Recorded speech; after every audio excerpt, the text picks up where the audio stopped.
Assalamualaikum warahmatullahi wabarakatuh. Saya akan menjelaskan tentang konsep qard, hiwala, dan kafala. Yang pertama yaitu konsep qard. Di dalam fikih Islam, hutang piutang dikenal dengan istilah al-qard. Makna al-qard secara etimologi ialah al-qat'u yang berarti memotong. Hutang piutang atau al-qard adalah memberikan sesuatu yang menjadi milik pemberi pinjaman kepada peminjam dengan pengembalian di kemudian hari dengan jumlah yang sama. Hukum hutang piutang. Hukum hutang piutang diperbolehkan dalam Islam. Bahkan orang yang memberikan hutang kepada orang lain yang sangat membutuhkan adalah hal yang disukai dan dianjurkan karena di dalamnya terdapat pahala yang besar. Rukun dan syarat qard. Yang pertama yaitu akid, yaitu muqtarid dan mukrid. Muqtarid yaitu peminjam dan mukrid yaitu pemberi pinjaman. Dengan syarat pihak peminjam harus balik, berakal sehat, dan tidak macur. Dan pihak pemberi pinjaman harus mempunyai kecakapan dalam menggunakan hartanya secara mutlak. 2. Maqud alai, uang atau barang. Barang yang digunakan sebagai objek harus dapat diakad salam. Rukun dan syarat yang ketiga yaitu syigat atau ijab dan kabul. Ucapan dalam ijab dan kabul harus jelas dan dapat dipahami oleh kedua belah pihak. Selanjutnya yaitu konsep hiwala. Menurut bahasa, yang dimaksud dengan hiwala ialah al-intikal dan al-tahwil yang artinya memindahkan atau mengalihkan. Secara istilah, hiwala adalah suatu akad pemindahan dari orang yang berhutang kepada orang yang dibebani tanggungan pembayaran utang tersebut bila terdapat hutang yang sama. Rukun dan syarat hiwala. 1. Pihak pertama dengan syarat harus balik, berakal, tidak gila, dan ada pernyataan persetujuan. 2. Pihak kedua dengan syarat harus ada pernyataan persetujuan pihak kedua terhadap pihak pertama. Pihak ketiga harus ada persyaratan dari pihak ketiga. Utang pihak pertama ke pihak kedua, utang pihak ketiga kepada pihak pertama, dan yang terakhir adalah syigat atau ijab dan kabul sebagai penyempurna akad. Selanjutnya kita masuk ke konsep kafalah. Secara bahasa, kafalah berarti damu atau gabungan, dan secara terminologi, kafalah adalah menggabungkan dua tanggungan dalam permintaan dan hutang. Rukun dan syarat kafalah. 1. Ad-damin atau orang yang menjamin dengan syarat harus balik, berakal sehat, berhak penuh melakukan tindakan hukum dalam urusan hartanya. 2. Al-madhum lahu atau orang yang berpiutang dengan syarat sanggup menyerahkan tanggungannya kepada penjamin dan dikenal oleh penjamin. 3. Al-madmun anhu atau orang yang berhutang dengan syarat diketahui identitasnya, dapat hadir pada waktu akad dan berakal sehat. 4. Al-madmun atau objek jaminan dengan syarat harus jelas nilai, jumlah, dan spesifikasinya. 5. Syigat, akad atau ijab dengan syarat keadaan lafaz itu berarti menjamin dan tidak bertentangan dengan syariat Islam. Cukup sekian tentang konsep qard, hiwala, dan kafalah.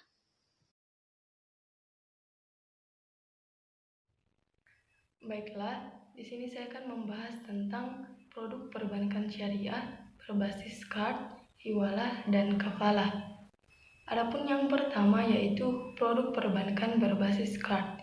Qard adalah pinjaman uang. Aplikasi qard dalam perbankan biasanya ada 4 hal, yaitu yang pertama sebagai pinjaman talangan haji, di mana nasabah calon haji diberikan pinjaman talangan untuk memenuhi syarat penyetoran biaya perjalanan haji. Nasabah akan melunasinya sebelum keberangkatannya ke haji. Yang kedua, sebagai pinjaman tunai dari produk kredit syariah, di mana nasabah diberi keleluasan untuk menarik uang tunai milik bank melalui ATM. Nasabah akan mengembalikannya sesuai waktu yang ditentukan. Yang ketiga, sebagai pinjaman kepada pengusaha kecil, di mana menurut perhitungan bank akan memberatkan si pengusaha bila diberikan pembiayaan dengan skema jual beli, ijarah, atau bagi hasil. Kemudian yang keempat, sebagai pinjaman kepada pengurus bank, di mana bank menyediakan fasilitas ini untuk memastikan terpenuhinya kebutuhan pengurus bank. Pengurus bank akan mengembalikan dana pinjaman itu secara cicilan melalui pemotongan gajinya. Adapun yang kedua yaitu produk perbankan berbasis hiwalah atau alih utang piutang. Tujuan fasilitas hiwalah adalah untuk membantu suplir mendapatkan modal tunai agar dapat melanjutkan produksinya. Bank mendapat ganti biaya atas jasa pemindahan piutang untuk mengantisipasi risiko kerugian yang akan timbul. Bank perlu melakukan penelitian atas kemampuan pihak yang berutang dan kebenaran transaksi antara yang memindahkan piutang dengan yang berutang. Katakanlah seorang suplir bahan bangunan menjual barangnya kepada pemilik proyek yang akan dibayar 2 bulan kemudian. Karena kebutuhan suplir akan likuiditas, maka ia meminta bank untuk mengambil alih piutangnya. Bank akan menerima pembayaran dari pemilik proyek. Adapun yang ketiga yaitu produk perbankan berbasis kafalah atau garansi bank. Garansi bank dapat diberikan dengan tujuan untuk menjamin pembayaran suatu kewajiban pembayaran. Bank dapat mensyaratkan nasabah untuk menempatkan sejumlah dana untuk fasilitas ini sebagai ran atau gadai. Bank dapat pula menerima dana tersebut dengan prinsip wadiah. Untuk jasa-jasa ini, bank mendapatkan pengganti biaya atas jasa yang diberikan.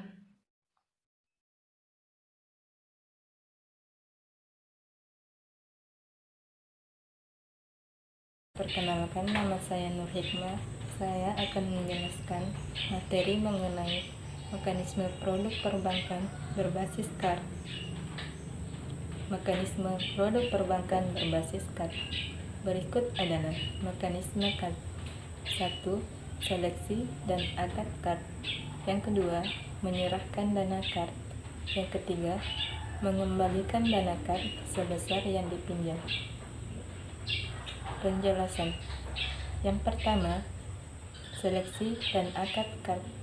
Maksud dari itu adalah Bank Syariah melakukan evaluasi dan seleksi terhadap kelayakan nasabah menerima pinjaman KAR. Evaluasi dan seleksi lebih dilihat pada aspek kesesuaian nasabah dengan kriteria yang ditetapkan bagi penerima dana KAR yang bersifat sosial. Selanjutnya, kedua belah pihak menyepakati akad KAR. Yang kedua, menyerahkan dana KAR. Artinya adalah setelah akad KAR disepakati, Bank Syariah selanjutnya menyerahkan dana KAR sesuai dengan yang disepakati. Yang ketiga, mengembalikan dana KAR sebesar yang dipinjam. Maksudnya adalah nasabah melakukan pengembalian pinjaman KAR sebesar yang dipinjam, baik secara langsung, keseluruhan, maupun angsuran. Demikian. Assalamualaikum warahmatullahi wabarakatuh. Saya atas nama Ade Wulan Sereski akan menjelaskan tentang mekanisme produk perbankan syariah berbasis hiwalah. Nah, sebelum saya masuk ke dalam mekanisme produk perbankan syariah berbasis hiwalah, saya akan menjelaskan tentang pengertian hiwalah. Hiwalah adalah pemindahan piutang dari tanggung jawab seseorang menjadi tanggung jawab orang lain. Mekanisme produk perbankan syariah berbasis hiwalah, di mana supplier mendapatkan modal tunai agar dapat melanjutkan produksinya. Bank mendapatkan ganti biaya atas peminjaman piutang. untuk mengantisipasi risiko kerugian yang akan timbul. Bank perlu melakukan penelitian atau kemampuan pihak yang berhutang dengan kebenaran transaksi antara yang meminjam piutang dengan yang berhutang. Contoh, katakanlah seorang supplier bahan bangunan menjual barangnya kepada pihak pemilik proyek yang akan dibayar 2 bulan kemudian. Karena kebutuhan supplier yang akan likuiditasi, maka ia meminta bank untuk mengambil alih piutangnya. Adapun mekanisme hiwalah dalam produk al-bai istisna di perbankan syariah. Produk hiwalah dalam produk bais istisna merupakan mekanisme pertanggungan piutang oleh pihak bank syariah kepada pihak nasabah yang memiliki tanggungan utang atau pembiayaan proyek-proyek fisik. Bank syariah akan memperoleh keuntungan dari proyek yang dikerjakan oleh pihak nasabah. Demikianlah penjelasan dari saya. Wassalamualaikum warahmatullahi wabarakatuh. Mekanisme produk berbasis kafalah. Secara umum, aplikasi kafalah dalam perbankan syariah dapat dijelaskan sebagai berikut. Pertama, bank sebagai lembaga keuangan menjamin pihak yang ditanggung nasabah dengan menyerahkan jaminan garansi bank kepada tertanggung, pihak ketiga atau pemilik proyek, apabila di kemudian hari nasabah melakukan cedera, ingkar janji atau wan prestasi. Kedua, nasabah, pihak yang ditanggung memiliki kewajiban kepada pemilik proyek untuk menyelesaikan pekerjaannya sesuai dengan perjanjian kerja yang disepakati antara pihak yang ditanggung atau pihak pelaksana kerja dengan pihak tertanggung atau pihak pemberi kerja.